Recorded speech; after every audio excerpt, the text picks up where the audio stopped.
Omicron के खतरे के बीच आज स्वास्थ्य मंत्रालय की ईसी के साथ बैठक। रैलियों को रोकने पर हो सकता है बड़ा फैसला। देश में एक तरफ ओमिक्रॉन का खतरा बढ़ रहा है तो दूसरी तरफ 5 राज्यों में होने वाले विधानसभा चुनावों को लेकर चुनाव प्रचार भी तेज होता जा रहा है। चुनाव प्रचार के दौरान खुलेआम कोविड प्रोटोकॉल का उल्लंघन हो रहा है। इसी को ध्यान में रखते हुए आज केंद्रीय चुनाव आयोग एक अहम बैठक कर रहा है। इस बैठक में केंद्रीय स्वास्थ्य सचिव भी शामिल होंगे, जो केंद्रीय चुनाव आयोग को ओमिक्रॉन के खतरे और उसके बारे में अब तक की जानकारी से केंद्रीय चुनाव आयोग को साझा करेंगे। पीएम मोदी का आज हिमाचल प्रदेश दौरा है। 11,000 करोड़ रुपए की पनबिजली परियोजनाओं का करेंगे उद्घाटन। प्रधानमंत्री नरेंद्र मोदी आज हिमाचल प्रदेश के मंडी का दौरा करेंगे।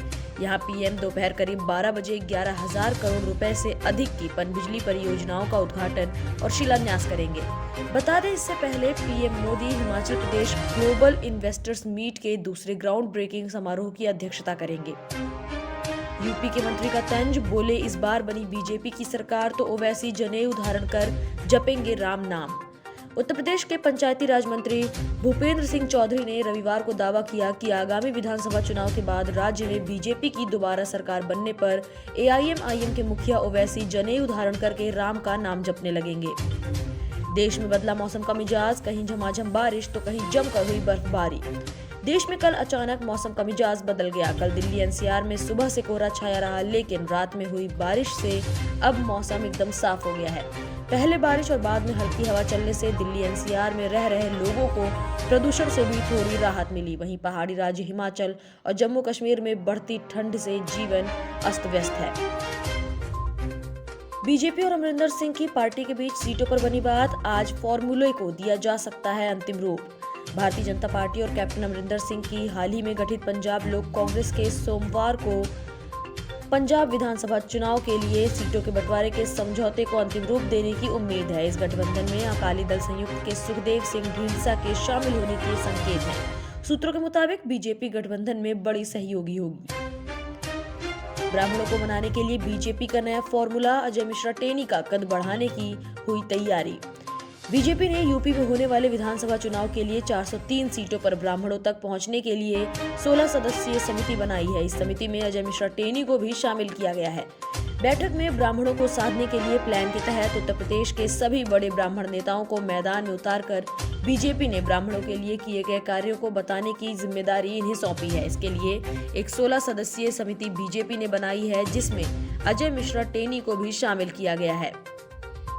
यूपी चुनाव को लेकर सीएम हेमंत सोरेन का बीजेपी पर तंज, बोले everything is fair in love and war. Uttar Pradesh में विधानसभा चुनाव के अब कुछ ही महीने बचे हैं। ऐसे में सत्ता में काबिज बीजेपी वापसी के लिए पुरजोर कोशिशों में लगी हुई है। पीएम मोदी लगातार यूपी का दौरा कर रहे हैं, तो वहीं मुख्यमंत्री योगी आदित्यनाथ भी चुनावी दौरे पर हैं। इस बीच झारखंड के मुख्यमंत्री हेमंत सोरेन ने यूपी चुनाव को लेकर बीजेपी पर तंज कसा है। आगामी उत्तर प्रदेश विधानसभा चुनाव को लेकर सीएम हेमंत सोरेन ने कहा कि everything is fair in love and war. ये फॉर्मूला चल रहा है, वहां सारे हथकंडे अपनाए जा रहे हैं, लेकिन उन्हें लगता है कि बीजेपी की गाड़ी फंस चुकी है। बदले जाएंगे सनी लियोनी के गाने, मधुबन के बोल। सारेगामा ने मध्य प्रदेश के गृह मंत्री की चेतावनी के बाद लिया फैसला।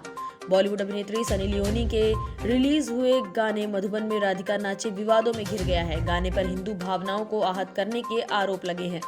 विवादों के बीच म्यूजिक लेबल सारेगामा ने ऐलान किया है कि गाने के लिरिक्स को बदला जाएगा। कंपनी ने कहा है कि नया गाना अगले 3 दिनों में सभी प्लेटफॉर्म पर पुराने गाने की जगह ले लेगा। अखिलेश यादव बोले बीजेपी के झूठ से त्रस्त हैं लोग, जुमलों से बहकाने में बिताया कार्यकाल। समाजवादी पार्टी अध्यक्ष अखिलेश यादव ने देश को $5 ट्रिलियन वाली अर्थव्यवस्था बनाने के बीजेपी के इरादे पर निशाना साधते हुए कहा है कि आंकड़ों से जाहिर है कि उत्तर प्रदेश आगे बढ़ने के बजाय पीछे जा रहा है। अखिलेश ने रविवार को एक बयान में कहा कि बीजेपी की खराब नीतियों के चलते देश की अर्थव्यवस्था चरमरा गई है।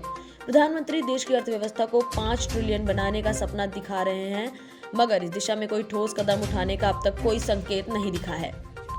मुंबई में एक दिन में आए ओमिक्रॉन के 27 मामले, महाराष्ट्र में 141 पहुंचा आंकड़ा। महाराष्ट्र में कोरोना वायरस के ओमिक्रॉन वेरिएंट से आज 31 लोग संक्रमित पाए गए। इनमें से 27 लोग मुंबई में ओमिक्रॉन की चपेट में आए, जबकि ठाणे से 2 और ग्रामीण पुणे से 1 और अकोला से 1 संक्रमित पाया गया। इसके बाद मुंबई में ओमिक्रॉन वेरिएंट से संक्रमित होने वालों की कुल संख्या 74 पहुंच गई है। वहीं राज्य में अब आंकड़ा 141 तक पहुंच चुका है। है।